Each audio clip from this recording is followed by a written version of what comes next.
اور پہچان حاصل کی، لیکن لاہور اور امرتسر کی ناچنے والی لڑکیوں کے خاندان زیادہ غالب تھے۔ 1802 میں 22 سالہ مہاراجہ رنجیت سنگھ نے بھی امرتسر کے قریبی گاؤں مکھن پور کی رہنے والی ایک مسلمان طوائف بورا سے ہی محبت کی شادی کی تھی۔ رنجیت سنگھ کی ایک اور مسلمان بیوی گل بہار بیگم بھی امرتسر کی ایک رقاصہ ہی تھی۔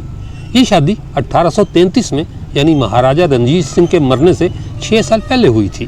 جب ہندوستان میں تھیٹر کا آغاز ہوا تو اس پہ کام کرنے والی لڑکیاں طوائفیں ہی تھیں۔ ان دنوں کلکتہ اور رنگون یعنی برما تک ہیرا منڈی سے سپلائی ہوتی تھی۔ 15-20 ناچنے گانے والیاں گروپ بنا کر فلموں میں کام کے لیے کلکتہ اور رنگون تک جاتی۔ موجودہ ٹبی تھانے کے قریب بند ہو جانے والے گیتی تھیٹر یعنی ترنم سینما پر پروموٹر لڑکیوں کے گروپ کو اکٹھا کرتا۔ پنجاب میل میں بیٹھ کر گروپ لاہور سے کلکتہ پہنچتا۔ اس گروپ میں ملکہ ترنم نور جہاں، رشیدہ ممتاز، سردار اختر اور بہادر اختر بھی شامل ہوتیں۔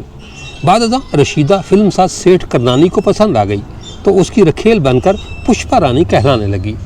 جب کلکتہ میں پنجابی فلمیں مقبول ہونے لگیں تو پارسی سیٹھ فلمی یونٹ لے کر لاہور آنے لگے اور یہ پنجابی فلموں کا مرکز بن گیا۔ بمبئی ٹاکیز کی پہلی بولتی فلم عالم آرا آئی تو ہیرا منڈی سے طوائفیں بمبئی پہنچ گئیں، جن میں سریا کی نانی گجرانوالہ کی پری چہرہ نسیم کی ماں شمشاد بھی شامل تھی۔ جب ہیرا منڈی اپنے جوبن پر تھی تو شام ہوتے ہی لوہاری دروازے کے باہر نئے تانگوں کی لائن لگ جاتی جو تماش بینوں کو لے کر بھاٹی دروازے سے راوی روڈ کے راستے ٹکسالی دروازے جاتے۔ اسی طرح جب متحدہ پنجاب اسمبلی کا اجلاس شروع ہوتا تو ہیرا منڈی کی رونق بھی بڑھ جاتی، کوٹھوں کو سنوارا جاتا، جبکہ لمبی لمبی کاریں شام کو ہیرا منڈی میں پارک ہوتی۔ ممکن ہے کہ یہ بات بہت سے لوگوں کے لیے نئی ہو اور انہیں بری بھی لگے، لیکن یہ حقیقت ہے کہ 1942 سے 1947 تک متحدہ پنجاب کے وزیر اعظم خضر حجاج ٹوانا نے ایک شادی اسی ہیرا منڈی سے کی تھی، جبکہ 1951 سے 1953 تک پنجاب کے وزیر اعلیٰ ممتاز دولتانہ نے بھی اسی ہیرا منڈی کی الماس بائی سے بیاہ کیا۔ یہ بھی کہا جاتا ہے کہ ممتاز دولتانہ کے جاگیردار باپ نے اپنی بہو کی چھوٹی بہن کو اپنے لیے رکھ لیا تھا۔ جب پاکستان بنا تو ہیرا منڈی میں طوائف اور بدماش کا جوڑ بنا۔ ہیرا منڈی میں ہر ایک کو پتہ ہوتا تھا کہ کون سا بدماش کس طوائف کا یار ہے، کیونکہ بدماش کا تانگا اسی طوائف کے کوٹھے کے سامنے کھڑا ہوتا۔ ون یونٹ بنا تو ہیرا منڈی کی رونق اور بڑھ گئی، کیونکہ تب لاہور کے کالجوں اور پنجاب یونیورسٹی میں بھی مجرے ہوا کرتے تھے۔ 1962 میں مغربی پاکستان کے governor Nawab Amir Muhammad Khan of Kala Bagh نے سختی کر دی کہ گانا بجانا رات 10 بجے تک اور دھندا بالکل بند۔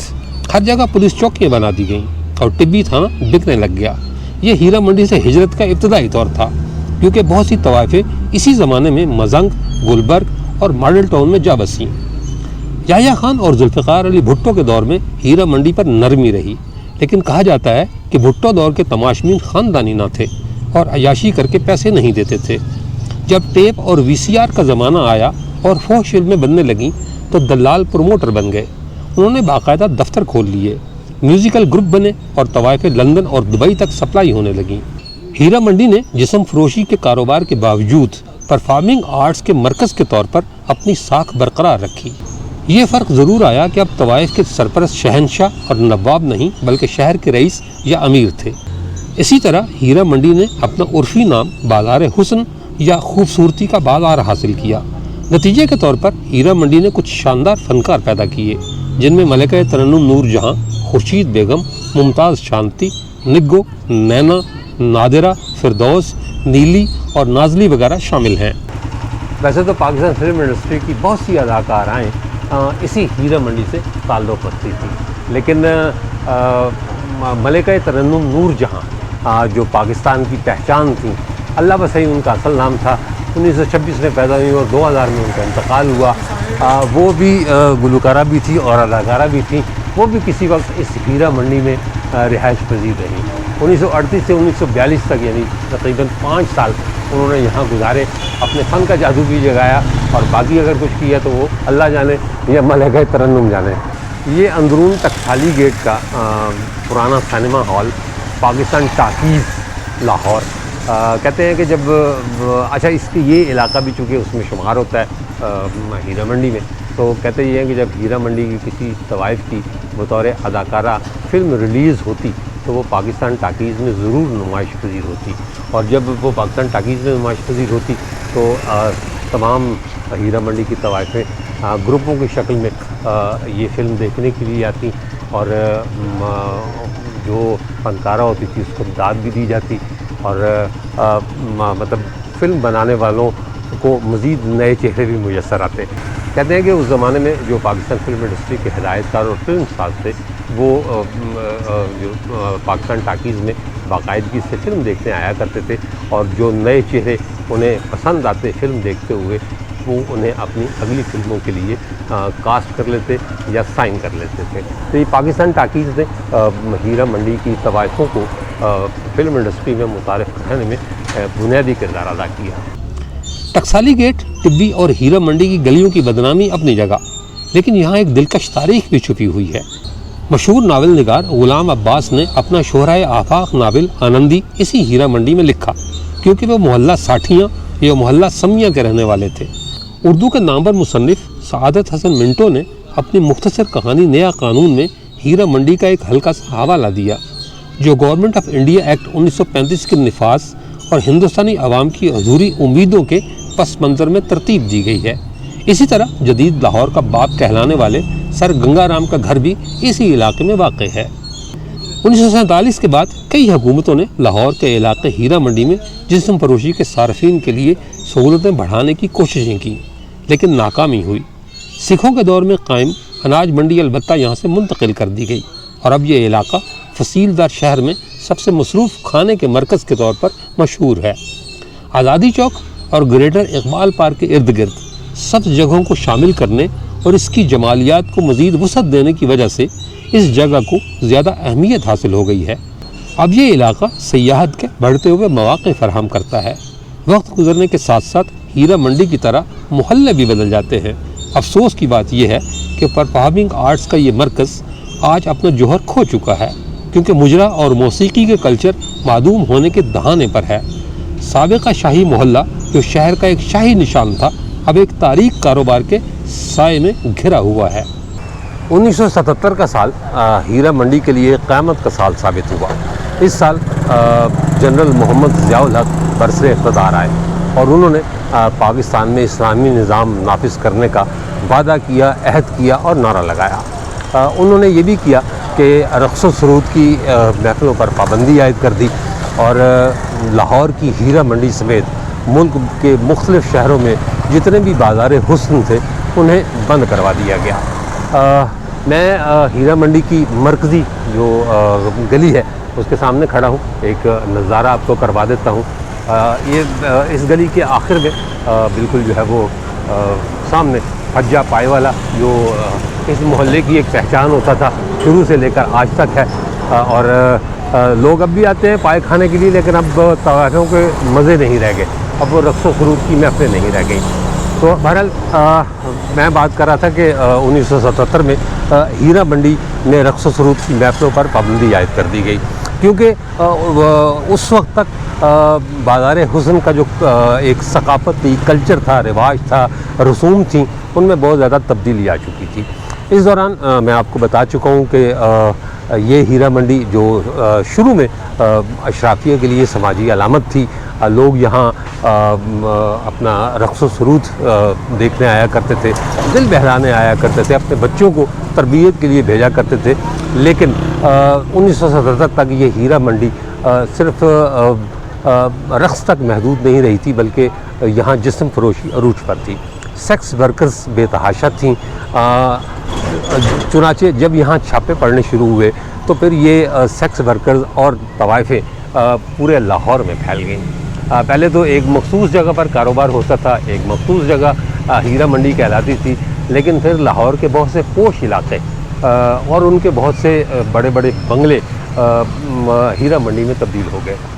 1970 میں جب چھاپے پڑے تو سب سے پہلے تو علامہ اقبال ٹاؤن لاہور میں جوہر ٹاؤن کی باری آئی، اور یہاں کی طوائفیں وہاں چلی گئیں، اور جسم فروشی کا کاروبار عام گلی کوچوں میں پھیل گیا۔ پھر جب اس کے بعد ڈیفنس بنا، مطلب DHA وہ بنا اور بحریہ ٹاؤن بنا، تو جو زیادہ امیر طوائفیں تھیں انہوں نے وہاں بنگلے لے لیے اور باقاعدہ اپنا کاروبار کھول لیا۔ پہلے تو ہیرا منڈی ایک مخصوص علاقے میں تھی، ایک چھوٹے سے علاقے میں تھی، اور لوگوں کو یہ پتہ تھا کہ اس علاقے میں نہیں جانا، اور واقعی لوگ جو ہے وہ گھبرایا کرتے تھے۔ میں ذاتی طور پر ایک دفعہ جو ہے وہ یہ سکھر کی بات ہے، میں غلطی سے ایک ایسی گلی میں چلا گیا جہاں بالکنی میں خواتین بیٹھی ہوئی تھیں، اور مجھے نہیں پتا تھا کہ یہ ہیرا منڈی اس کو کہتے ہیں، یا سکھر میں تو اس کا نام غالباً قاسم آباد تھا۔ اسٹوڈنٹ لائف کی بات ہے، مجھے یاد نہیں ہے کہ اس کا نام کیا تھا، لیکن جب باہر نکلے اور جو میرے ساتھ میرا دوست تھا اس نے بتایا کہ یہ تو ہیرا منڈی ہے، مطلب یہ کہ یہاں گانا بجانا ہوتا ہے اور جو ہے وہ سیکس ورکرز بھی ہوتی ہیں اور راتیں بھی گزارنے آتے ہیں لوگ، تو میں بہت خوفزدہ ہوا اور میں یہ سوچ کر پریشان ہو گیا۔ سکھر چھوٹا سا شہر تھا اس زمانے میں کہ کسی نے مجھے کہیں دیکھ نہ لیا ہو۔ میں کئی دن تک جو ہے وہ اپنے والد صاحب کا سامنا نہیں کر پایا، کیونکہ والد صاحب کو کوئی بھی دوست بتا سکتا تھا کہ آپ کا بیٹا ہیرا منڈی کے علاقے میں گھومتا ہوا پایا گیا ہے، تو یہ خوف تھا۔ لیکن پھر وہ خوف ختم ہو گیا، جیسے جیسے وقت گزرتا چلا گیا سارا کچھ تبدیل ہو گیا، لوگوں کو کسی چیز کا ڈر خوف نہیں رہا، گھروں میں باپ کے خوف سے کبھی آوازیں نہیں نکلا کرتی تھی بچوں کے حلق سے، لیکن اب بچے نہ باپ کی عزت کرتے ہیں، نہ ماں کی عزت کرتے ہیں، نہ ان کا کہنا مانتے ہیں، بلکہ اپنی مرضی کے مالک ہیں۔